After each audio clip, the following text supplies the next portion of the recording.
All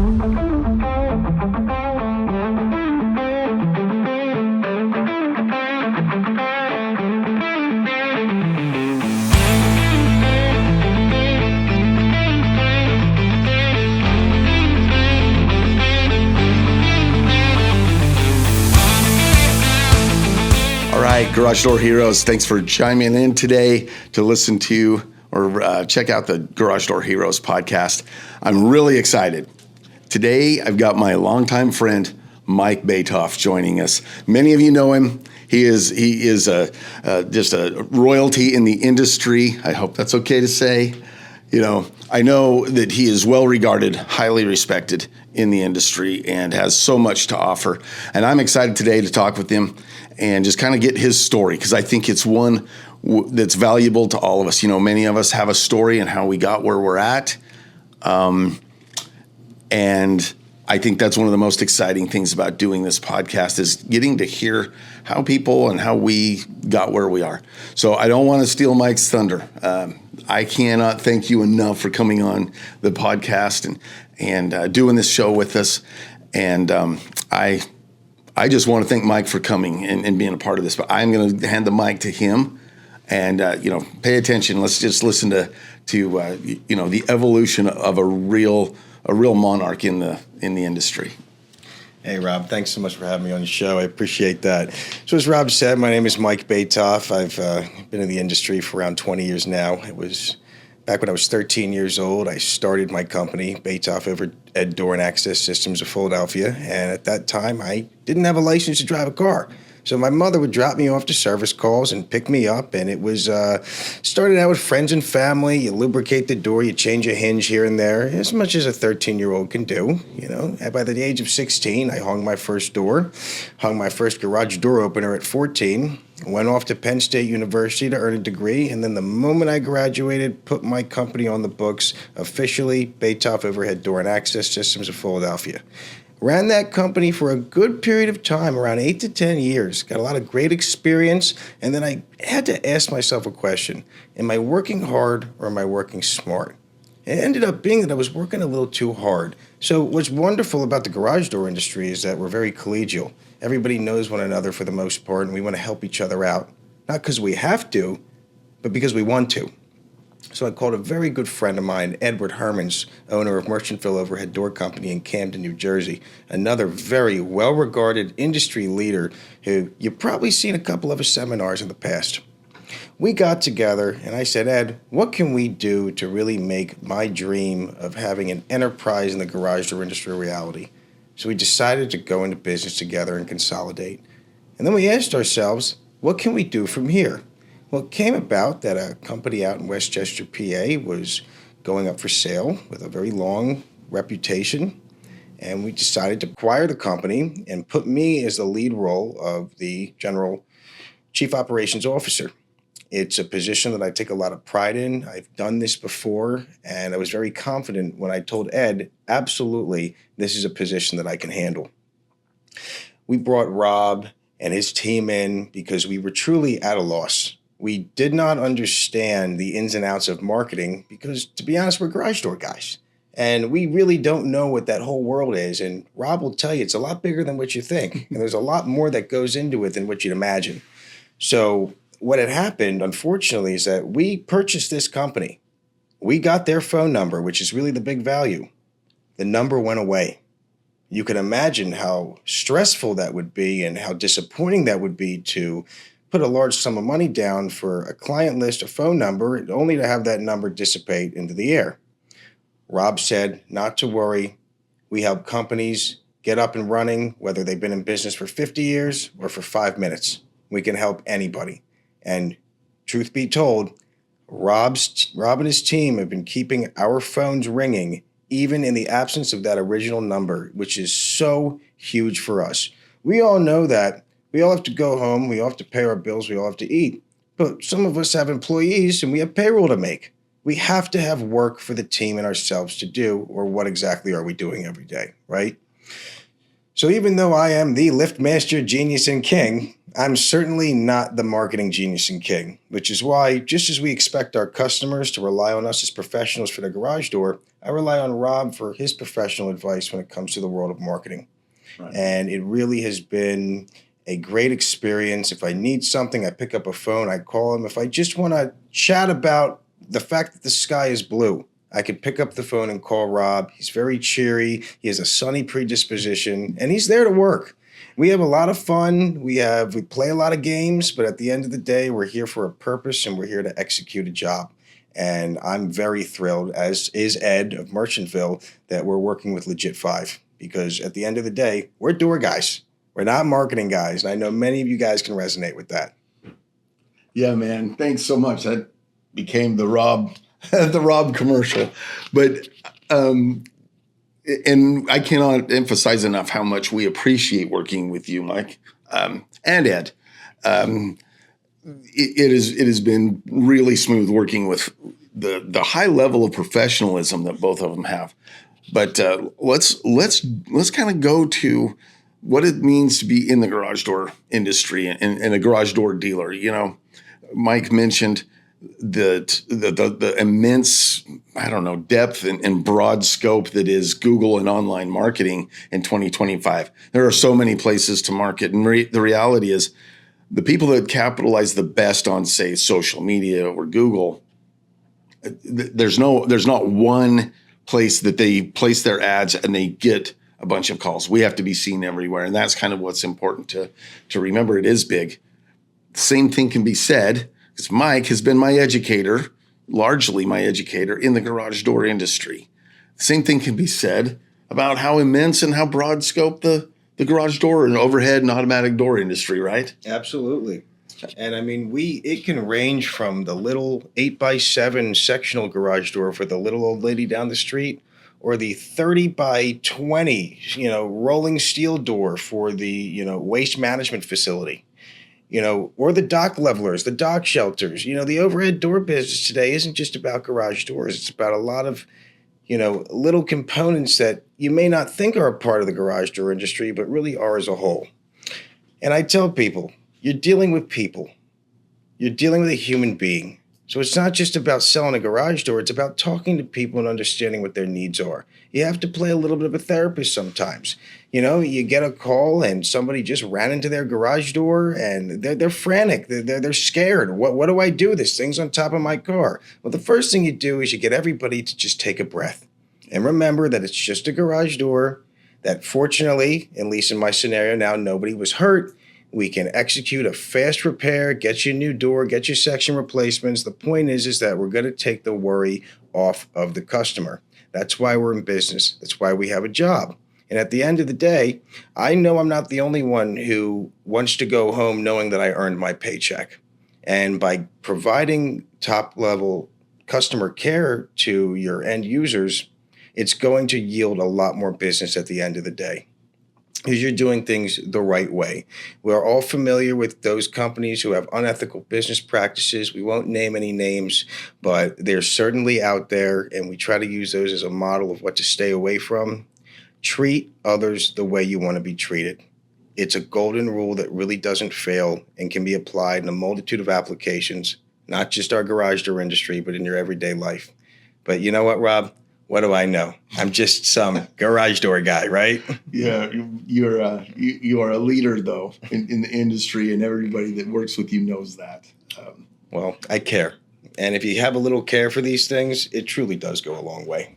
That is exactly right. I want to key on that for a minute. I was having a conversation with Mike. He closed a deal that I was made aware of, and basically he hit it out of the park. It is a high dollar, by most standards, it's a high dollar deal and a high profitability deal. And he has an absolutely loyal, committed customer that loves him. And I said, Mike, how did you get this? Was this a family member? Was this just like a lifelong friend? And he goes, nope.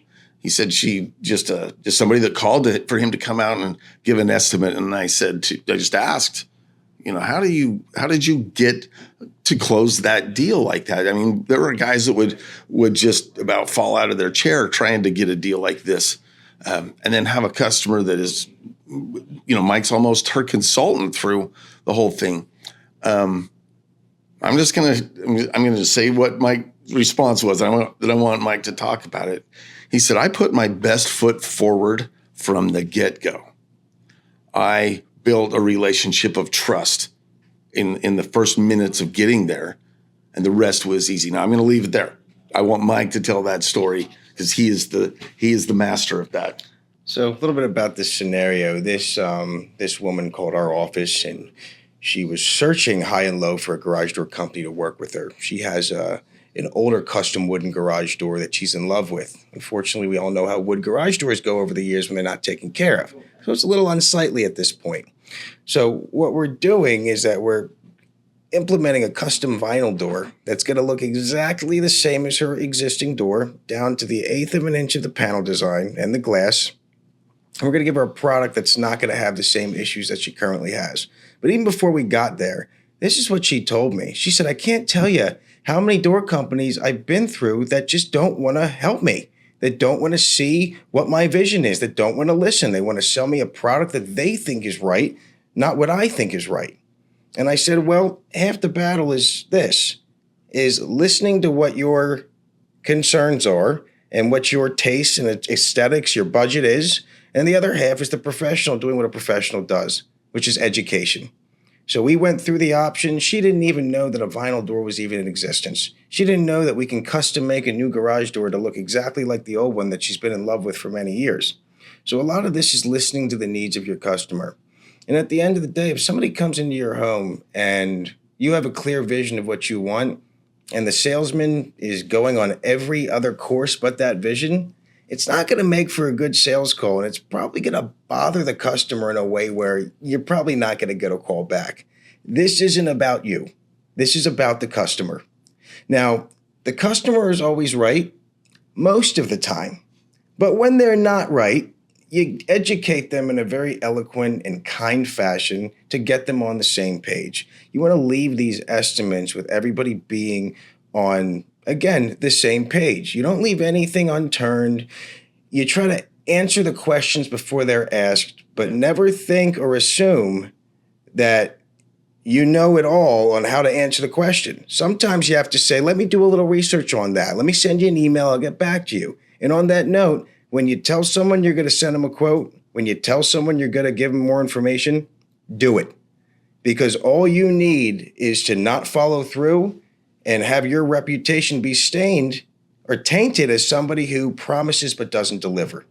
There's a lot of door companies out there, guys. Purely competitive marketplace. You want to leave these customers no room to say, well, he didn't, or he said no, he didn't, he couldn't, he can't. Those are not things we want to say in an interview. Because in a way, they're interviewing you to see if you're the right fit.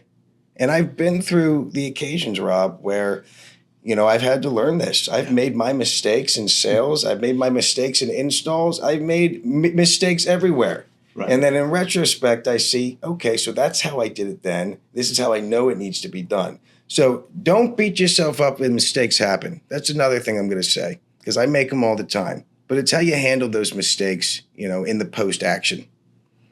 So that was the story of, this lovely young woman, to the point now where I brought in her trash cans yesterday. She went away on vacation. She said, oh, I don't have anybody here to bring my trash cans in. We just had a party. I got to get rid of this old food. I said, well, put the cans out. You give me the keypad code. I'll swing by the house, not too far from our office. I'll put the cans in the garage. She was jaw-dropped, but she had no problem giving me that keypad code because we established a level of trust. I am here for her, and in return, she's going to be here for me, and she's going to sign a very, very highly profitable deal. Yeah, man. I love it. I love it. I wanted to just mention, and we're not going to highlight where we fail, but Mike talked about making mistakes and crashing and burning. I just call it crash and burn. Is if you haven't crashed and burned in business, then you're not in business, right? We've all had crash and burns. We've all had to learn from mistakes or failures. And it's kind of how we deal with that and use that as a teaching moment, so that when the right opportunity presents itself, we are polished and we're sharp on our skills. And it's really, I talk about this a lot, it's really about a relationship of trust. And that's what I wanted us all to get from that, is what Mike mentioned, the level of trust that we get from our customers. And this is where we know we have become legitimate or bona fide as a door dealer and an industry leader, and the provider that I hope that we all dream of being when we started this business. So thanks a ton, Mike, for sharing that story. I think that is important for all of us to look for opportunities to build that relationship of trust, because let's think about it. This lady wouldn't think about calling anyone else. She wouldn't think about referring anyone else than Howell Door. And which reminds me, we are in the brand new showroom for Howell Door in Westchester, PA. I'm going to lean out of the way. Everybody take a look. Look at this. And, our beautiful powder coated door, full view aluminum. We got our LiftMaster jack shaft, of course. And everybody who sees, I'll tell you this, guys, everybody who's come into my shop and looked at that jack shaft says, I want it. So if you're not pushing them, if you're not displaying one, I highly recommend you start getting the sales brochures and training your team and how to promote that product, because we all know a trolley is the conventional way to go, but times like today are anything but conventional.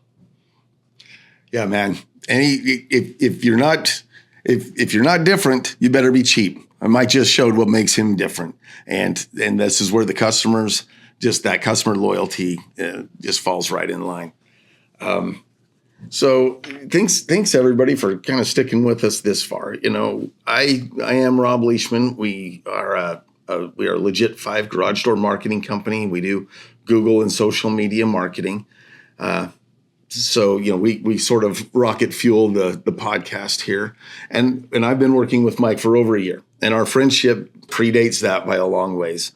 And we've had a very positive experience to this point. Mike, if you don't mind just taking just a last minute or two here, if somebody's thinking about calling us or thinking about working with us, do you have any words of advice what you would tell them to do?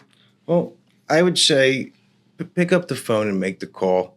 Even if you're not ready for marketing at this time, it's a great way to understand what the process entails. Because again, I was very clueless in how the whole operation worked, and Robb was able to explain it to me in a step-by-step process that made me see that my vision was on parallel with what his plan of action was. And this guy can work with just about anybody, okay? And it's not easy to be that much of a code switcher, all right? Whether it's Timbuktu Door Company or Wall Street Walter Overhead, this guy can go in and take care of anybody and everybody.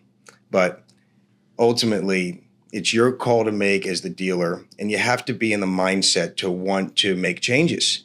And that was something that I didn't realize at the start, was that it's really a team effort, and we as the dealer have to do work too, along with the marketing team. We have to implement these changes. We have to get reviews. We have to ask for reviews, get pictures, so understand that it's definitely not a, here, go take care of this matter, but you're creating a partnership. Yeah. And that I find is truly invaluable. Thank you. Thank you very much. And we do too. I've said it before. It's your job to become the best garage door company in your community, and it's my job to get your garage door company to get you to be the best known garage door company in your community. And that's what we want. And I want the industry to succeed. I want everyone that started a company or had to reinvent themselves and start a garage door company and start a new garage door company to find success. Your community needs you. They all do. There are lots of garage doors out there. And in 2025, safety and security for the families of your customers is paramount, and that's what you provide. So one last thing. I just wanted to say thank you, Mike, for joining us and jumping on here. Thanks for working with me and being my friend. And I mean that. I'm not afraid to say that. When someone as genuine as Mike Batoff can come into your life and share what he knows and help you along, it hits deep. So thank you, man. I appreciate it. It's truly my pleasure, Rob. Yeah, man. Okay, guys, go crush it.